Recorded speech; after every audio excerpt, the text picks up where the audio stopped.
आधी हा व्हिडिओ तुम्ही बघा, मग बोलतो मी काय. गरिबाच्या ताटातली साधी भाकरी आज तीच भाकरी महागली आहे. ज्वारीच्या वाढत्या दरांनी स्वयंपाकघराचं गणित बिघडलंय. काय बोलू आता या महाराष्ट्रातल्या मीडियाला? भंगार छाप मीडिया, इतकी भंगार छाप मीडिया आहे ना.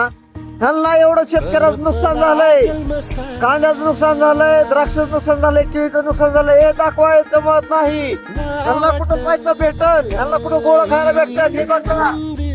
शेतकऱ्यांचा फायदा कुठं बघणार नाही. आता ह्यांना ज्वारीच महाग झाले दिसायला लागली. त्याच्या मागचं कष्ट दिसत नाही.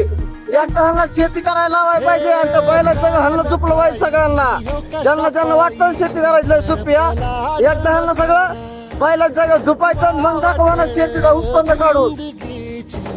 बेकार छोट्यांना तुम्हाला काय माहिती रे शेती म्हणजे काय आहे ती? शेतीचा शिव माहिती का तुम्हाला? आणि या गोष्टी मागे झाल्या तर त्या गोष्टी मागे झाल्या. घ्या ना AI वरनं मागून.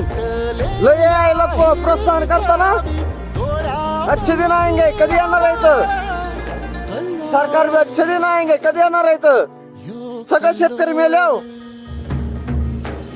पंगरीनो सुधरा, जरा सुधरा, नाहीतर एक दिवस तुम्हाला त्या बैलाच्या जागा झुपावंच लागल.